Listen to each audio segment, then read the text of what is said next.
Assalamualaikum warahmatullahi wabarakatuh. Alhamdulillahirabbil alamin wa bihi nasta'in ala umuri dunya waddin. Asyhadu an la ilaha illallah wahdahu la syarika lahu wa asyhadu anna Muhammadan 'abduhu wa rasuluh. Allahumma shalli wa sallim ala nabiyyina Muhammadin sallallahu alaihi wasallam wa ala alihi wa ashabihi ajma'in. Jamaah salat subuh yang kami hormati, kita bersyukur kepada Allah Ta'ala pada kesempatan kali ini kita bisa salat subuh berjamaah. Kita lanjutkan dengan kajian, mudah-mudahan ini sebagai ibadah yang diterima oleh Allah Subhanahu wa Ta'ala. Amin ya rabbal alamin. Salawat dan salam mudah-mudahan dilimpahkan kepada Nabi kita Muhammad sallallahu alaihi wasallam, keluarga, sahabat dan umat yang senantiasa istiqamah di jalan Islam. Pada kesempatan kali ini kita akan belajar surat At-Tin. At-Tin, kalau tidak salah. Kalau enggak ya ulang. Bapak Ibu mendengarkan terlebih dahulu.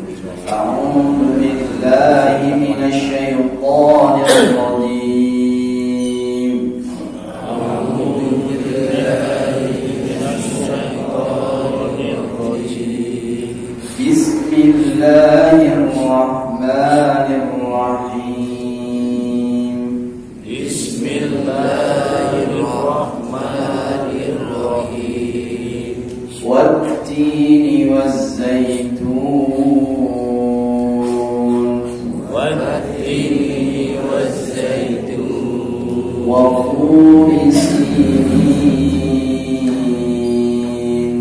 Wa-turi sinin.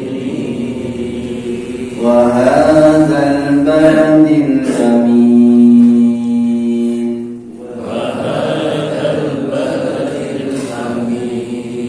لقد خلقنا الإنسان في أحسن تقويم.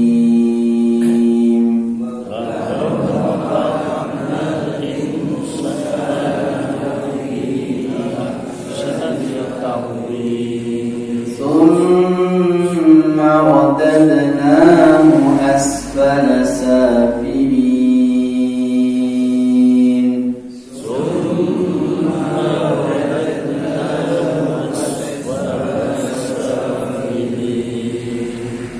الذين آمنوا وعملوا الصالحات فلهم أجر غير ممنون. الذين آمنوا وعملوا الصالحات فلهم أجر غير ممنون.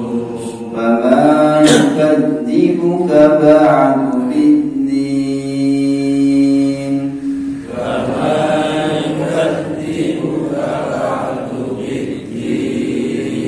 أليس الله بأحكم الحاكمين. أليس الله بأحكم الحاكمين. Cukup. Bapak Ibu yang hormati, Allah Subhanahu wa taala berfirman wat-tini, demi buah tin. Kemudian waz-zaitun, dan demi buah zaitun. Wa turi sinin, dan gunung Tursina atau bukit Tursina. Wa hadzal baladil amin, dan demi kota Makkah yang aman. Allah bersumpah dengan Zaitin, Zaitun, Tursina, kemudian Makkah. Ada 4 yang dijadikan sebagai objek sumpah. Yang pertama adalah buah tin. Buah tin itu tumbuh di sekitaran Palestina. Kemudian termasuk zaitun. Zaitun itu di Palestina dekat dengan Baitul Maqdis. Maka tempat-tempat ini diberkahi. Kemudian yang berikutnya Tursina juga diberkahi. Kalau Masjidil Haram Makkah, di situ ada Masjidil Haram, itu juga diberkahi. Kalau dalilnya dalam ayat yang lain disebutkan misalnya Subhanalladzi asra bi'abdihi lailan minal masjidil haram ilal masjidil aqsa alladzi barakna hawla. Allah mengatakan barakna hawla. Maha suci Allah yang telah memperjalankan hambanya dari Masjidil Haram di Mekah ke Masjidil Aqsa dan di Masjidil Aqsa. Barakna, kami berkahi haulahu sekelilingnya. Jadi ini satu tempat yang dicintai oleh Allah Subhanahu wa taala. Kalau sholat di Masjidil Aqsa itu, satu sholat di Masjidil Aqsa itu lebih baik daripada 500 kali sholat di masjid yang lain. Itu kalau di Masjidil Aqsa. Maka panjenengan boleh mengumpulkan duit, mengumpulkan uang, kemudian perjalanan ke sana untuk mengunjungi Masjidil Aqsa. Itu diperbolehkan. Nabung misalnya sudah dapat 40 juta, umroh plus Aqsa itu boleh mengkhususkan. Jadi ini karena 3 tempat yang masjid yang dicintai oleh Allah Subhanahu wa taala. Kemudian yang berikutnya, buah tin dan zaitun itu memiliki keberkahan. Buah tin, kalau belum pernah makan tin ya seperti itu, ada buah tin, manisan tin juga. Kemudian zaitun itu berkah, mulai dari akar sampai minyak sampai semuanya itu ada berkah. Buah zaitun atau akar zaitun juga bisa untuk penyakit gula, diabetes itu pakai akar zaitun. Kemudian minyak zaitun juga bisa diminum ya. Itu kalau minyaknya itu bisa diminum dan bisa dioles. Itu ada keberkahan zaitun. Kemudian waktu di sini yaitu Gunung Tursina. Keberkahannya apa Gunung Tursina itu? Kalau kita lihat tanda-tanda hari kiamat, diantaranya adalah munculnya Dajjal. Setelah Dajjal, maka kemudian yang bisa mengalahkan Dajjal adalah Nabi Isa dan Imam Mahdi dan Nabi Isa. Nah, ketika Dajjal sudah terbunuh, maka muncul tanda-tanda hari kiamat lagi. Maka munculnya namanya Ya'juj dan Ma'juj. Kalau Dajjal bertemu dengan Dajjal, kalau tidak dirahmati oleh Allah, bisa menjadi pengikut Dajjal. Ini bahaya. Kalau bertemu Dajjal, debat dengan Dajjal kalah, kecuali yang dirahmati oleh Allah Subhanahu wa taala. Kalau kita bertemu dengan Dajjal itu disunnahkan untuk paling pinggir, karena khawatir terkena sihirnya Dajjal sehingga menjadi pengikutnya Dajjal. Nah, kemudian kalau bertemu dengan Ya'juj dan Ma'juj, setiap yang berbeda golongan dengan Ya'juj dan Ma'juj dibunuh. Jadi setiap bertemu dengan Ya'juj dan Ma'juj, pokoknya yang beda dengan kelompoknya, yang bukan Ya'juj dan Ma'juj, semuanya dibunuh, mati. Nah, kemudian Nabi Isa dan Imam Mahdi itu minggirnya kemana? Yaitu Gunung Tursina. Nah, Gunung Tursina itu penuh dengan pengikutnya Nabi Isa. Jadi Gunung Tursina jangan dibayangkan seperti Gunung Slamet ya.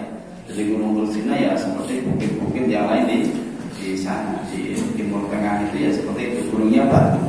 Katakanlah Gunung Uhud kan cuma 7 km persegi. Nah itu seperti itu. Jadi Uhud itu bukit-bukit terpisah dengan bukit yang lain. Namanya Jabal Uhud yang disunahkan untuk diziarahi ketika seorang itu di Madinah. Itu diantaranya adalah Jabal Uhud. Nah, Gunung Tursina juga tidak besar seperti Gunung Slamet juga.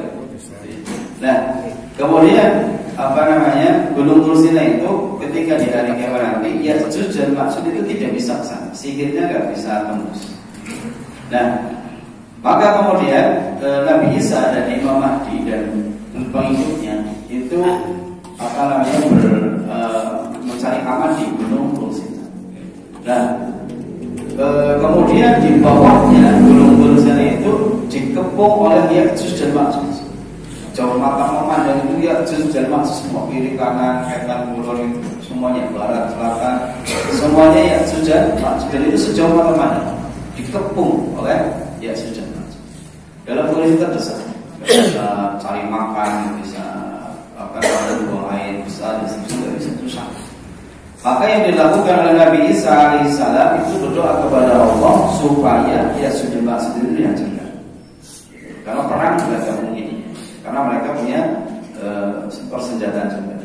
Dan jamaah yang oleh Allah, apa yang dilakukan oleh Nabi Isa? Maka beliau beristighosa, minta dengan sangat supaya Ya'juj dan Ma'juj itu dihancurkan. Maka Allah mengirimkan satu makhluk kecil sampai ke teluknya, sehingga Ya'juj dan Ma'juj semuanya mati. Ketika mati, maka kemudian bermasalah lagi. Bangkai Ya'juj dan Ma'juj itu ibaratnya jutaan, sehingga kemudian baunya luar biasa. Baunya luar biasa sampai dikatakan dalam hadis, burung saja ketika makan bangkai Ya'juj dan Ma'juj, burungnya itu mati karena saking berat. Maka yang dilakukan oleh Nabi Isa itu apa? Maka kemudian Nabi Isa berdoa supaya kondisi seperti itu diselesaikan. Maka Allah mengirimkan burung dari mana datangnya tidak tahu, mengambil bangkai-bangkai Ya'juj dan Ma'juj, dibersihkan, dibawa ke tempat yang dikehendaki oleh Allah Subhanahu wa Ta'ala. Ini Bukit Tursina, keberkahan. Nah, kemudian yang berikutnya Allah bersumpah lagi, wa hadzal baladul amin, dan negeri kota Mekah yang aman. Jadi ini kota Mekah itu sampai hari kiamat dia aman. Karena sudah disebutkan wa hadzal baladul amin, negeri kota Mekah yang aman. Kalau Mekah sudah tidak aman, ya repot. Seperti itu. Nah, kota Mekah ini adalah tempat yang dicintai oleh Allah Subhanahu wa Ta'ala. Dicintai. Dan itu diberkahi. Makanya dalam hadis disebutkan salat di Masjidil Haram afdalu min salati mi'ati alfi salatin fi masjidihi. Barang siapa yang dia salat di Masjidil Haram itu lebih bagus daripada 100.000 kali salat di masjid yang lain. Berapa kali? 100.000 kali salat di masjid yang lain. Salat apa saja? Salatun itu pakai tanwin. Tanwin itu berarti salat apa saja? Bisa salat subuh, bisa salat zuhur, bisa salat wajib, salat tahajud, salat apa saja. Satu kali salat di Masjidil Haram lebih bagus daripada 100.000 kali salat di masjid yang maka salat tahajud, salat duha itu ya memang capek, bisa capek berangkat jam 2, kemudian nanti salat tahajud, ya, kemudian nanti nunggu subuh, nunggu syuruq, habis itu salat duha baru pulang kan, insyaallah. Tapi kerjanya kayak gitu, tapi alhamdulillah. Itu seperti itu. Jadi kalau masih punya tenaga nanti zuhur, asar ke Masjid Haram lagi. Ini keutamaan yang luar biasa bagi jamaah haji. Kalau punya siapa? Kadang-kadang kan tidak sebagaimana dibayangkan. Gitu ya. Kalau di Masjidil Haram itu di bawah ada yang ada Ka'bahnya di basement itu. Kalau misalnya setengah 4 itu biasa sudah ditutup kalau musim haji, sudah nggak boleh masuk lagi. Berangkat dari rumah jam 3, dari rumah setengah 4 ya sudah sampai sana udah nggak bisa masuk ke ruang utama, nggak tahu kemana gitu. Jadi diarahkan ke bawah, bisa diarahkan ke lantai 4, yang susah melihat Masjidil Haram, melihat Ka'bah. Nah kalau jam 3 bisa masuk ke sana, maka ketika itu dia harus jalan, karena afdolnya di sana itu ketika masuk ke Masjidil Haram adalah tawaf, terus gitu ya sampai capek lah. Kalau belum adzan itu belum boleh duduk, artinya dan sampai situ jam 3 ya melakukan itu kan jam 4 melihat Ka'bah. Kalau sampai capek duduk itu langsung askar itu langsung hari gerak jalan-jalan tawaf ya khas tawaf. Makanya fisiknya harus kuat. Gitu. Fisiknya kalau bisa masuk ke sana itu fisiknya harus kuat jalan. Nah kalau sudah adzan pertama itu soft depan itu sudah mulai ditambah. Adzan pertama kan setengah jam sebelum subuh. Nah itu sudah masuk ke depan sehingga depan kita Ka'bah. Nah itu teorinya gitu. Barangkali ada yang mau umroh itu begitu. Kalau semakin sedikit rombongannya lebih enak. Paling 2-3 orang lebih. Tapi kan rombongannya orang 10 gitu ya. Kalau di depan soft sendiri itu mana susah. Itu seperti itu. Jadi ini Mekah ini tempat yang dicintai oleh Allah Subhanahu. Dan kemudian ada juga yang sholat tidak di Masjidil Haram, tetapi di ember toko, di jalan, bahkan di terminal. Apakah itu termasuk Masjidil Haram? Karena sudah penuh. Padahal yang namanya Masjidil Haram itu lantai bawah saja luas sekali, di atas juga luas, semuanya luas. Kanan kiri semuanya ada masjid, pintunya banyak sekali.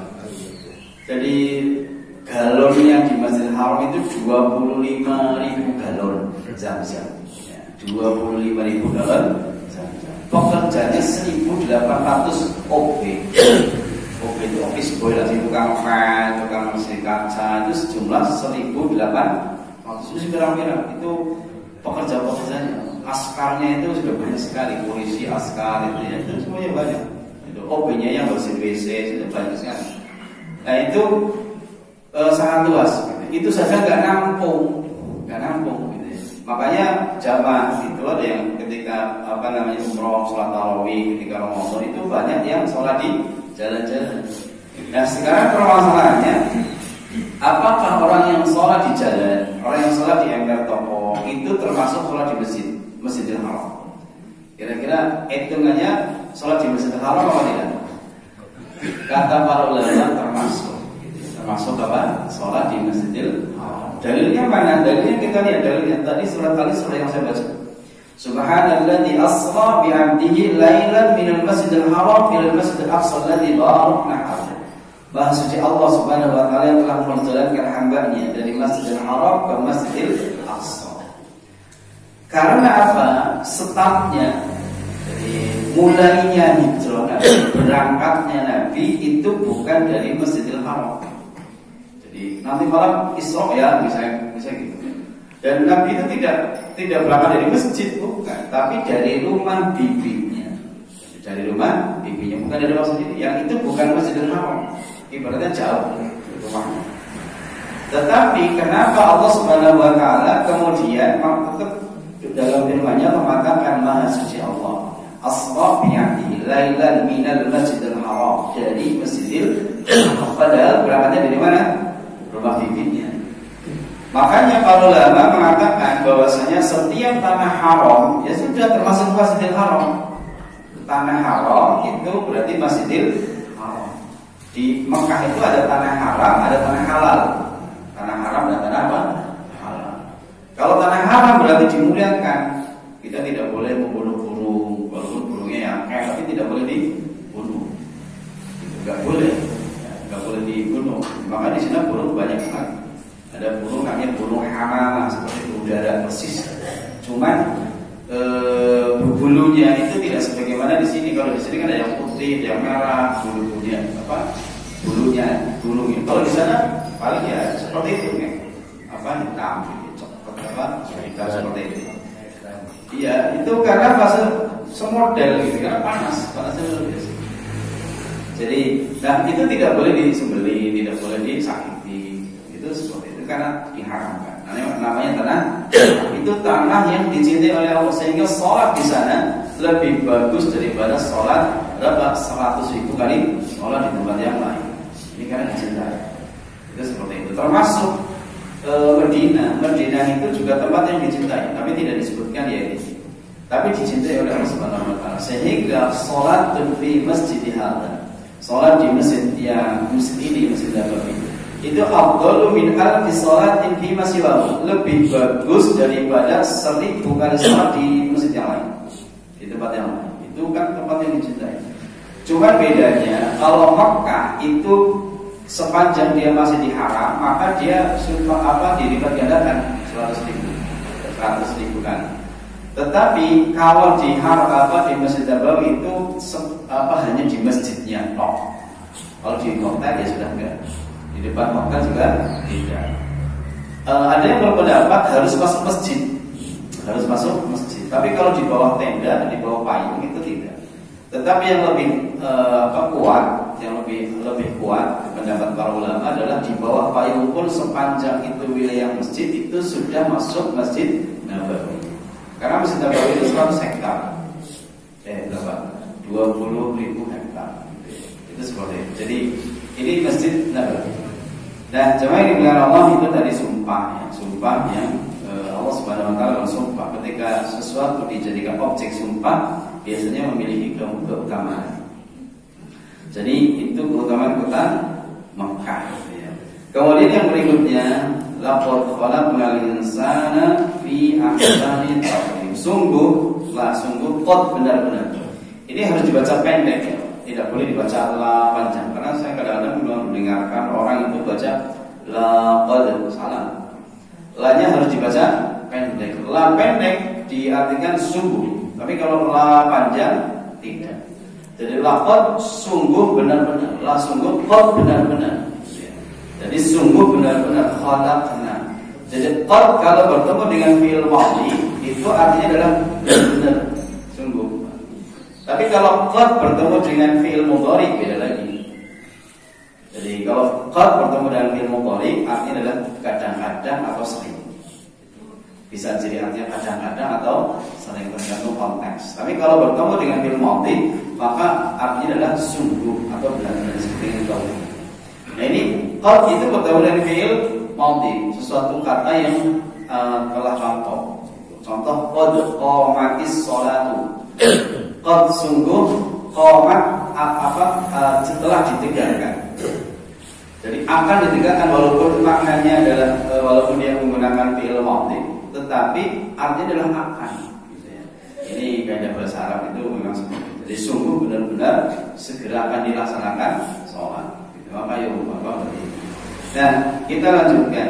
Sungguh benar-benar khalaqna, kami telah menciptakan apa yang diciptakan al-insana, yaitu manusia.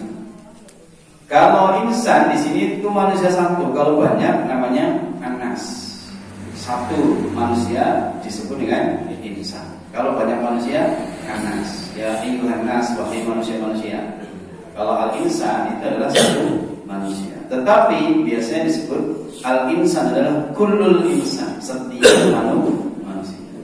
Jadi, maknanya adalah setiap manusia. Laqad khalaqal insan, sungguh benar-benar kami telah menciptakan manusia. Fi ahsani taqwim, yaitu dalam bentuk yang sebaik-baiknya. Ahsan taqwim, sebaik-baiknya bentuk. Bentuk manusia itu yang paling baik dari sisi fisik ya. Fisik itu paling baik dari banyak fisik. Makanya kadang-kadang itu banyak jin saja suka sama laki-laki dari jenis manusia. Jadi, jin itu ada jin yang suka dari laki-laki dari jenis manusia. Jadi, itu sangat bagus ya. Nah, kemudian bagusnya lagi Allah Subhanahu wa taala berikan kepada manusia adalah akal. Akal ya, akal itu pikiran, kemudian kita bisa merasakan gitu ya. Ini manusia.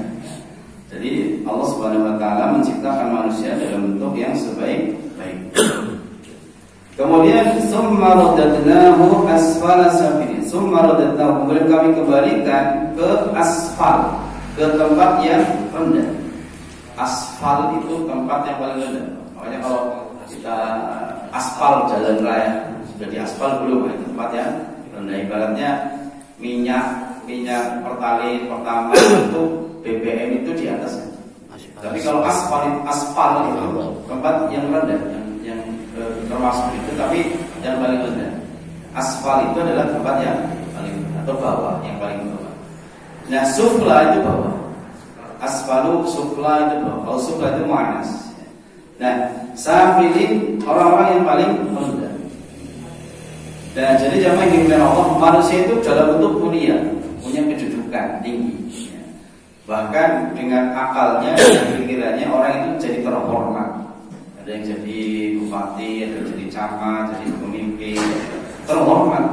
Itu ada yang lahir, bapaknya raja, lahir saja sudah terhormat, gitu ya. Itu. Tapi ada juga yang biasa-biasa saja. Tetapi manusia itu diciptakan oleh sebaik-baiknya bentuk, bisa berpikir dan seterusnya. Tetapi bisa jadi kalau dia tidak diberikan hidayah oleh Allah Subhanahu wa taala, tidak menerima hidayah oleh Allah Subhanahu wa taala, dia akan dikembalikan ke neraka. Jadi asfal safilin adalah neraka. Jadi kita gambarkan Bapak Ibu teman-teman, yang namanya neraka itu juga punya tingkatan sebagaimana surga. Surga juga punya tingkatan. Semakin tinggi surga itu semakin nikmatnya semakin banyak, semakin bagus. Di surga ke atas, semakin ke atas itu nikmatnya semakin luar biasa. Pernah saya jelaskan nikmatnya surga itu adalah yang wa mizajuhu min tasnim. Ada minuman namanya tasnim. Tasnim itu adalah untuk muqarrabun, itu untuk orang yang dekat kepada Allah. Jadi ini, nah di bawah tasnim itu ada minuman lagi. Di bawahnya ini dicampur tasnim saja. Kalau minuman sudah dicampur tasnim, itu nikmat terus. Nah, penduduk surga yang paling tinggi itu diberi minum namanya tasnim. Itu nikmatnya luar biasa. Kalau khamr itu dicampur dengan tasnim itu jadi nikmat. Karena minuman penghuni surga kan ada khamr, ada air biasa, madu, susu gitu ya.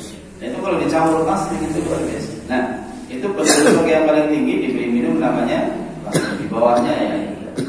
Dan kemudian di neraka juga ada tingkatan-tingkatan. Semakin ke bawah itu semakin menyakitkan. Jadi Jahannam itu apa namanya? Di arti Jahannam itu adalah sudah dalam gelap. Itu disebut dengan Jahannam. Jadi semakin ke bawah itu semakin gelap.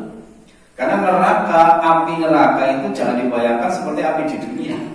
Api di dunia kan merah, bisa menerangi, itu menjadi obor. Kalau api neraka bisa jadi obor gak? Gak bisa. Jadi api neraka itu nanti warnanya hitam, malah semakin pekat gelap, gak lihat.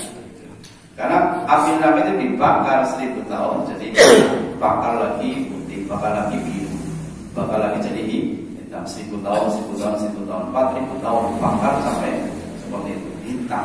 Nanti gak apa namanya menjadi hitam.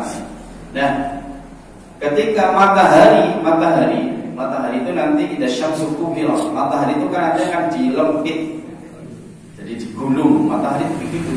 Kubirat takwil itu digulung. Matahari yang apa namanya besarnya itu ada berapa ratus kali bumi, gitu ya. Itu matahari. Itu setiap hari mengeluarkan panas. Yang setiap hari tidak, yang konstan, panasnya sama. Setiap hari dia matahari itu mengeluarkan panas yang sama. Itu di hari kiamat itu nanti akan dilipat, dilempit, digulung, nanti dilempar ke neraka. Itu seperti itu, Pak. Jadi matahari sama neraka berarti kalah. Jadi matahari neraka itu matahari nggak ada apa-apanya. Gitu. Ini di hari kiamat. Gitu. Berarti matahari dengan neraka besar mana? Neraka. Gitu. Karena apa? Matahari saja itu dilempar ke neraka. Gitu ya.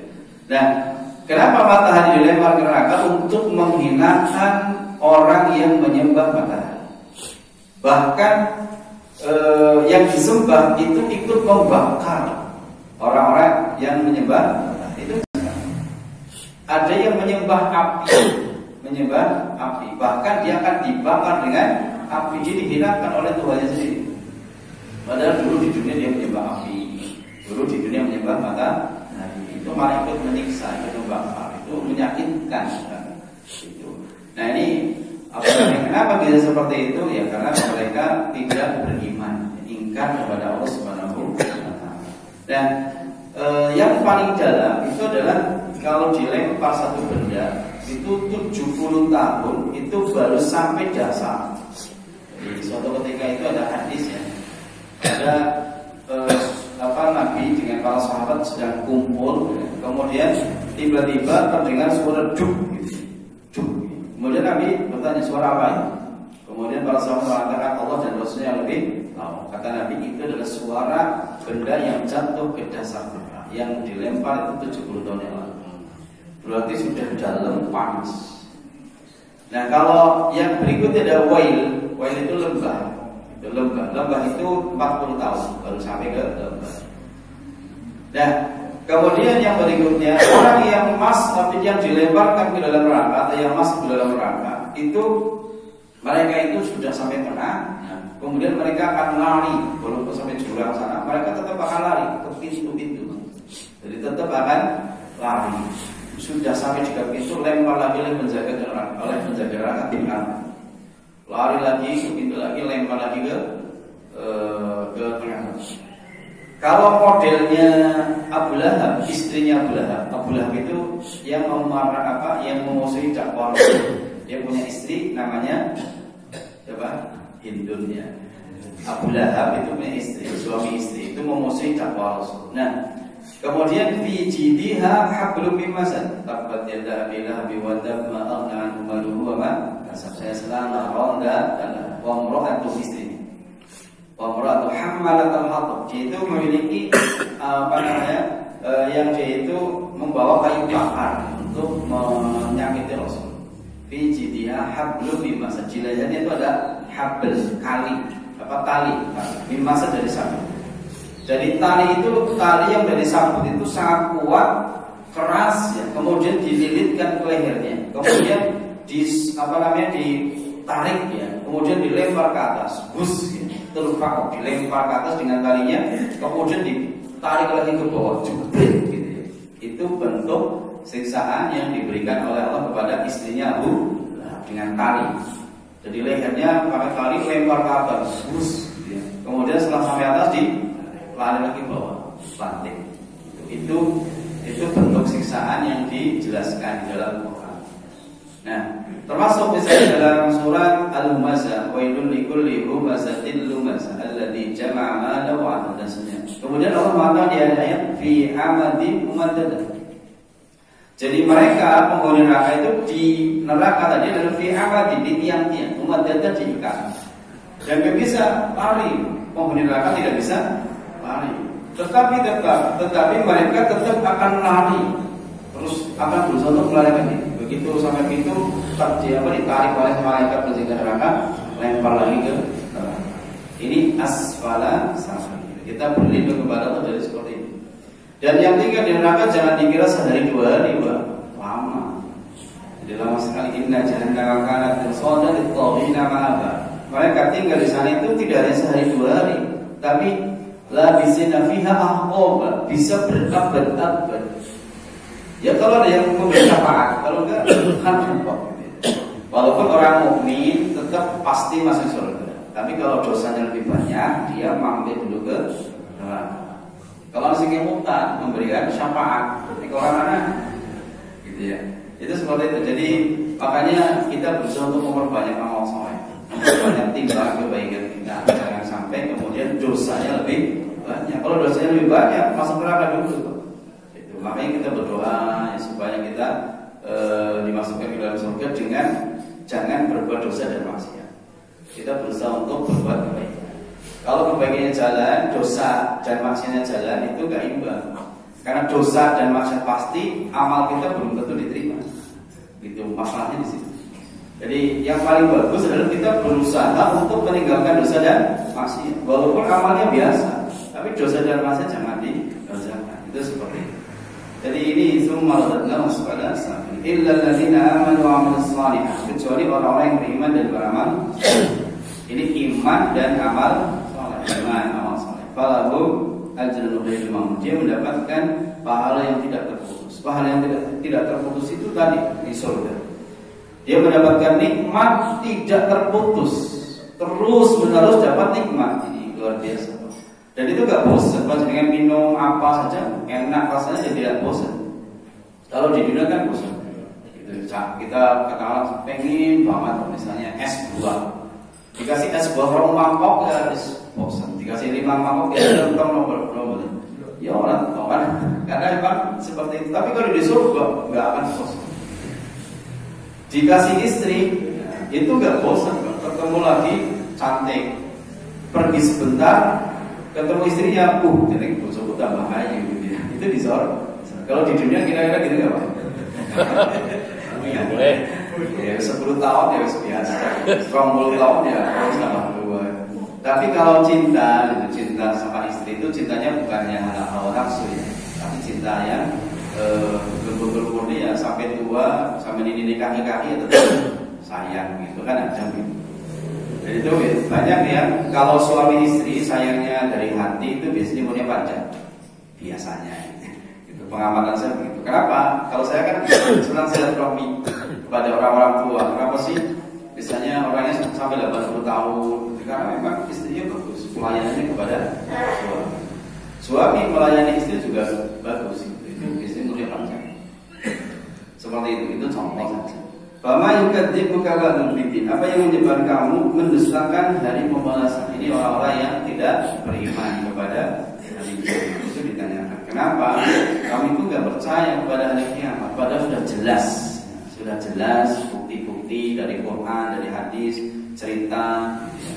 Itu seperti itu. Alisallahu yahkamul hakim. Bukankah Allah adalah sebaik-baik hakim yang akan mengadili kita di hari kiamat.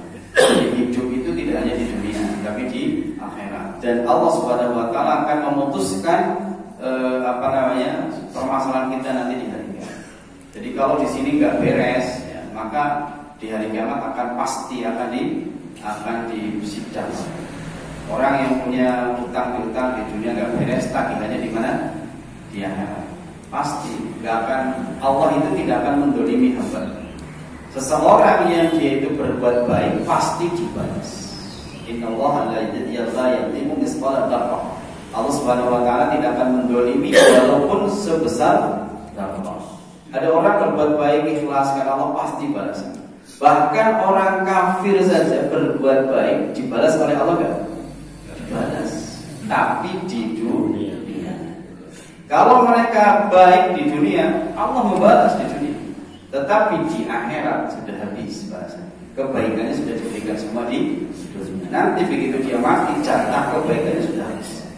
Makanya jangan heran ya, orang kafir apik, orang yang apik senang pepe, senang dermawan lah, pokoknya senang bantu orang.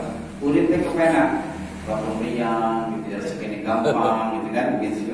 Nah, lancar. Tapi jangan heran, gitu, kalau dia non muslim, tetap saja nanti di akhirat sudah tidak punya kebaikan sama sekali. Tapi kalau muslim, mukmin, kebaikannya akan dibalas di dunia maupun di akhirat. Makanya Abdurrahman bin Auf itu kalau dapat rezeki itu kadang-kadang nangis, khawatir amalnya dibalas di dunia. Kepengen pernah Abdurrahman bin Auf ya, itu kepengen usahanya bangkrut, artinya ada korma bosok di tubuh ini kabeh, korma bosok sih gue ngapa gitu, korma bosok sih itu tuh kota buang gitu ya, mau panen korma ada bosok apa sini, tubuh ini kabeh gitu. Itu dia punya banyak sekali bergudang-gudang korma bosok. Karena apa? Gagal panen yang setiap orang yang kormanya bosok dituku sama Abdurrahman bin Auf. Tapi kalau memang takdir jadi duit ya, jadi duit. Orang dari Yaman itu ada satu penyakit yang bisa sembuh hanya dengan korma bosok. Jadi hanya ada satu penyakit yang bisa sembuh dengan korma bosok. Akhirnya apa? Jadi korma bosok itu dibeli dengan mahal dibawa ke Yaman. Akhirnya jadi duit. Itu memang rezeki, Pak. Rezeki itu begitu. Kalau Allah mentakdirkan sesuatu ya, itu takdir. Niatnya padahal kalau pas apa-apa di sini pada korma bosok tak borong kabeh gitu. Gue ngapa sih kalau, tapi Allah mentakdirkan memang rezeki ini, ya sudah dapat duit. Gitu. Jadi yang namanya takdir kalau dapat lancar dapat duit itu yang memang Allah memudahkan. Itu seperti itu, yang kita tidak bisa membayangkan. Seperti itu Bapak Ibu yang dihormati, kita lanjutkan dengan tanya jawab dan diskusi. Barangkali yang ditanyakan tentang masalah ini, tentang masalah yang lain, boleh dipersilakan. Assalamualaikum. Saya Irfan. Saya ada pertanyaan.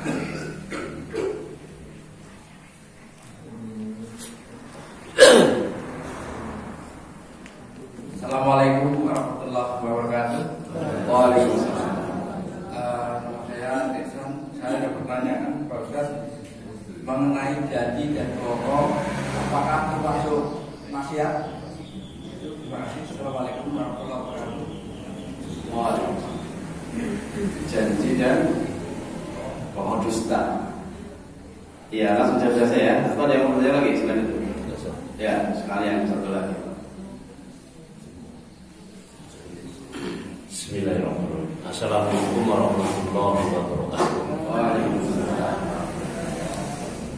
Yang ingin saya tanyakan mungkin Pak Ustadz ini karena tidak pengertian saya. Itu tentang tadi membahas masalah surat Atin. Surat Atin itu kalau kita belajar kan ya, karena ini mungkin tafsir surat Atin itu sering termasuk surat-surat lain kita sering belajar tapi dengan artinya di Quran. Artinya kan tidak luas seperti yang akhirnya berkembang seperti yang Ustadz sampaikan tadi.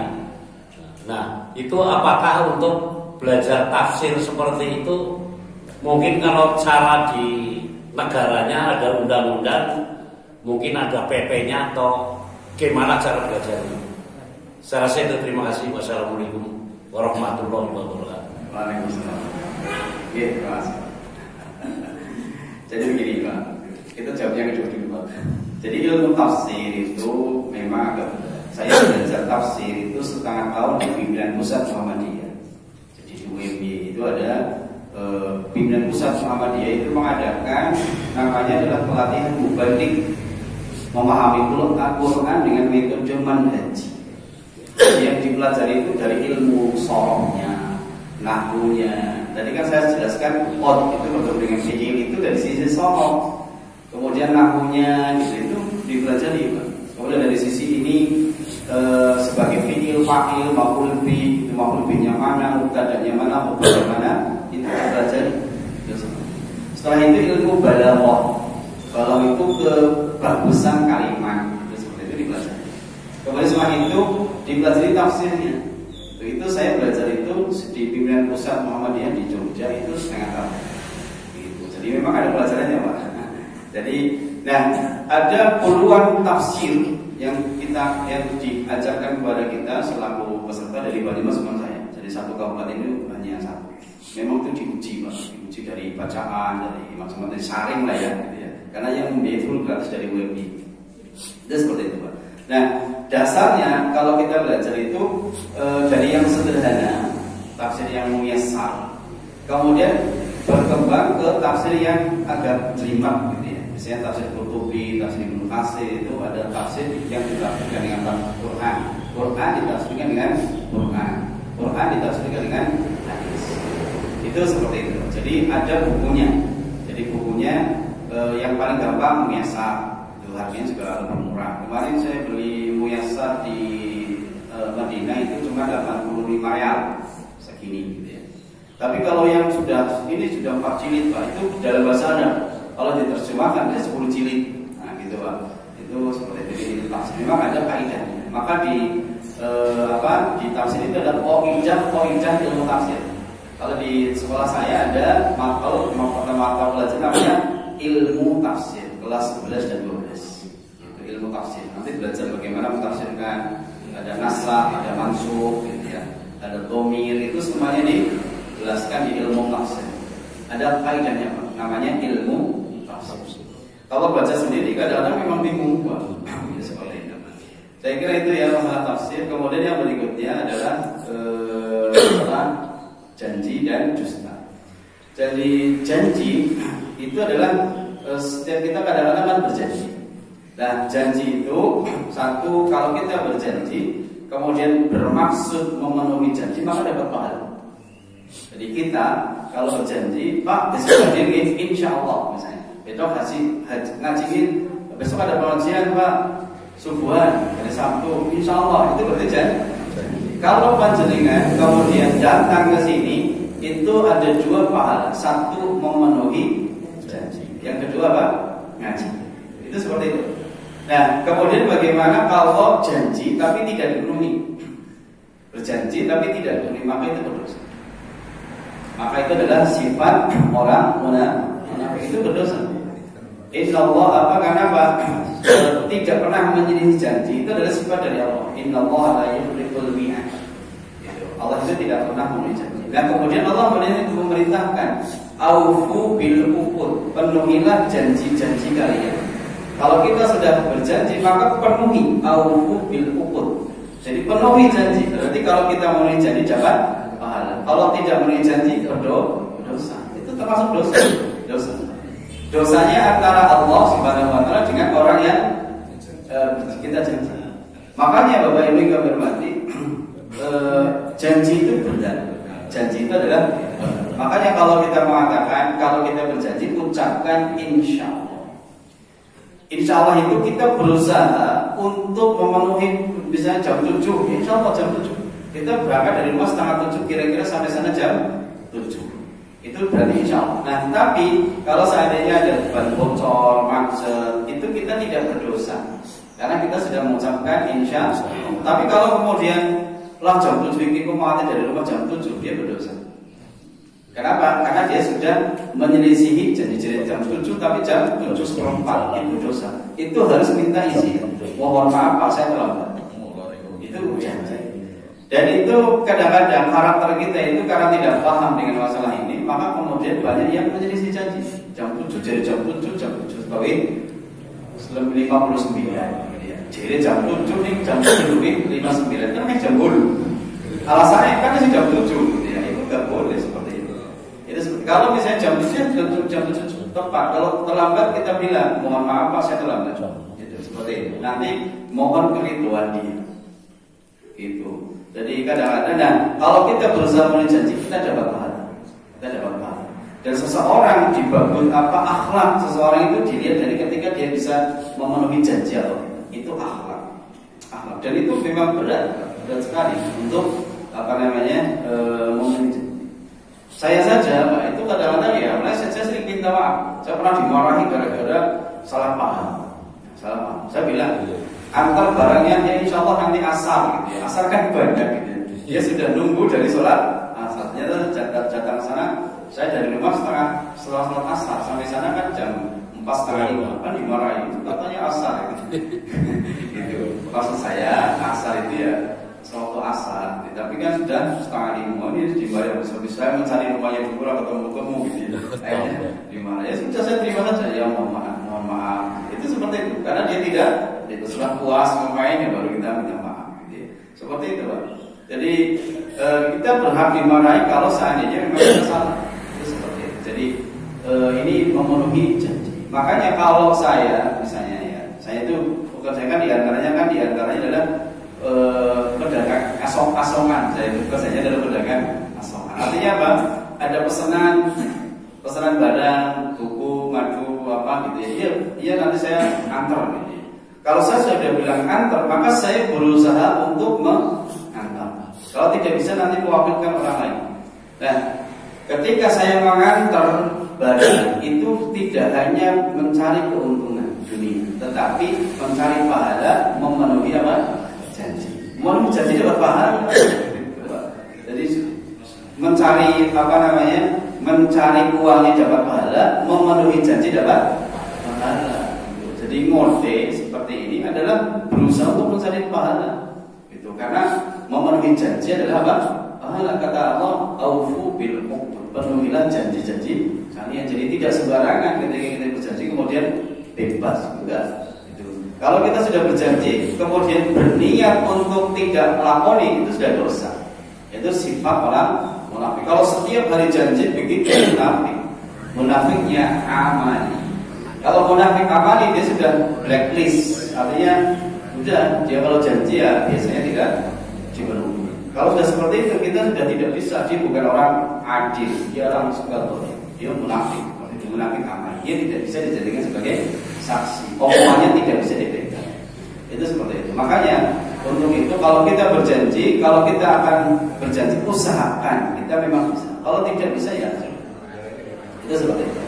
Jadi di mana saja begitu ya kita berusaha ya walaupun kadang-kadang meleset ya mudah-mudahan Allah merangkul. Itu seperti itu. Jadi termasuk misalnya ngisi taklim di mana kalau sudah janji ya sudah. Kalau misalnya tidak bisa ya kita isi. Saya mohon maaf kalau bisa sebelumnya. Itu seperti itu. Jadi ini termasuk akhlak. Akhlak seorang muslim adalah ketika dia bisa memenuhi janji. Kemudian bohong, dusta. Dusta itu tidak hanya ketika apa yang diucapkan itu tidak sesuai dengan fakta. Itu dusta. Dusta itu sesuatu yang diucapkan tidak sesuai dengan fakta, kenyataan. Itu namanya dusta. Kau punya berapa? Aku cuma punya uang 500.000, padahal lebih. Itu dusta apa tidak? Dusta misalnya. Tetapi dia kalau misalnya mau dirahasiakan dia bilang kau punya uang nggak punya, tapi yang tak bawa cuma 500. Berarti kan di rumah masih banyak. Itu nggak dusta. Itu seperti itu. Jadi termasuk yang sering kita yang di dalam hadis kita berdua soal ini. Sesuatu yang apa saja yang kita dengar, kemudian kita share kemana-mana, diucapkan kepada orang. Jadi kafa bil mar'i kadiban kata Nabi, cukup dikatakan orang itu pendusta. Kemudian an yuhadisa di kulla masa, dia menceritakan kepada semua orang apa yang dia dengar. Begitu dia dapat informasi share, dapat informasi di WA grup, di share ke banyak grup. ada informasi lagi gambarnya bisa ke grup. Itu kata Nabi disebut dengan pendusta. Karena setiap apa yang dia dengar di share, diceritakan kepada orang, dia tidak bisa menahan diri untuk diam. Padahal kita sebaiknya diam. Maka itu bisa, kalau setiap apa yang dia ketahui diceritakan kepada orang, maka dia disebut dengan pendusta. Ini dalam hadis kita disebutkan dalam kitab Riyadhus Shalihin. Jadi kalau mereka tidak cukuplah orang yang disebut dengan pendusta kalau dia menceritakan kepada orang lain setiap apa yang dia dengar. Makanya hati-hati Pak, kalau kita mau sesuatu, kalau bisa tentang aib saudara kita tutup aibnya. Kita nggak usah cerita. Maksud kalau musliman satallahu yaumal qiyamah. Barang siapa yang menutup aib muslim yang lain, maka Allah akan menutup aibnya di dunia maupun di akhirat. Kita tahu aib orang lain. Kita tahu bahwasanya orang lain itu punya aib. Kemudian kita tahu, kita tutup, gak usah cerita. Nanti Allah akan menutup kesalahan kita, aib kita di dunia maupun di akhirat. Itu keistimewaan. Dan sedang kita punya aib. Itu seperti itu Pak. Wallahu a'lam. Ada lagi atau cukup? Oke. Hanya memperjelas saja dengan kalimat demi Allah. Ini bagi orang-orang munafik ini jambalan kata-kata. Jambalan. Itu bagaimana Pak? Kerubah. Jadi Allah sumpah gitu ya. Itu tidak hanya orang munafik jelas itu. Bahkan mereka itu senantiasa bersumpah, wallah ya Rasulullah, wallah gitu. Saya sakit ya, padahal orang riya, sehingga kemudian dia isi tidak berperang gitu ya. Mereka banyak iman sumpah gitu, tapi sebenarnya sumpahnya adalah sumpah palsu. Itu ciri-ciri orang munafik. Jadi makanya kalau kita bersumpah itu hati-hati. Dan yang banyak sumpah itu, kemudian kata Nabi itu jangan memperbanyak sumpah kecuali penting, apalagi pedagang. Allah demi Allah ini barangnya sing paling murah gitu. Tapi karena ternyata sing murah, makanya jangan memperbanyak sumpah. Nah, sumpah itu kepada Allah. Kalau sumpah kepada makhluk tidak boleh. Makanya kita sarankan jangan memperbanyak sumpah, apalagi sumpah yang sumpah dalam rangka orang itu supaya percaya. Dan itu sifat orang-orang munafik adalah dia memperbanyak sumpah tapi orang belum melakoni untuk membenarkan dirinya seperti orang-orang munafik ketika mereka tidak perang ya. Tapi ya Rasulullah, aku seandainya aku tidak duit, aku makan demi Allah yang lagi sibuk gitu. Itu biasanya adalah ciri-ciri orang munafik. Saya kira itu ya Bapak Ibu yang hormati, mudah-mudahan bermanfaat dan bisa kita amalkan dalam kehidupan kita sehingga kita memiliki bekal ya, untuk menghadap Allah Subhanahu wa taala. Billahi taufiq wal hidayah. Assalamualaikum warahmatullahi wabarakatuh.